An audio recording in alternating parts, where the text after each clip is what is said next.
I want to apologize to the people of Arizona that we have somebody who's representing the folks in one of our great parts of the Valley that doesn't care about the integrity of our election. So, but you weren't here. You came in late, and we're talking about USAGM today, the Agency for Global Media, and how they can put out absolute abject lies, and we can't control any. We have no say over what the editorial content is, and I would hope that you would not be okay with that. They could literally put out a lie about anybody here. And I know you've been the victim of that.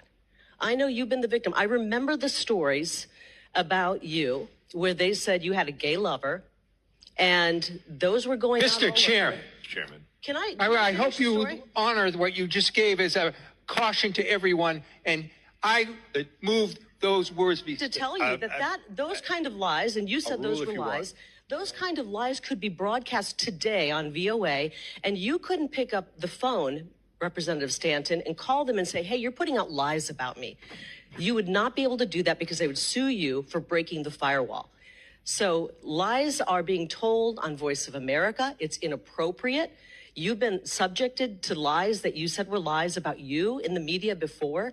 And how would you like it if those lies were put on Voice of America right now? Because they could do it, and you couldn't do a thing about it. You couldn't stop it. You couldn't stop all those lies that you said were said about you if they went on Voice of America today. You'd have to sit and take it.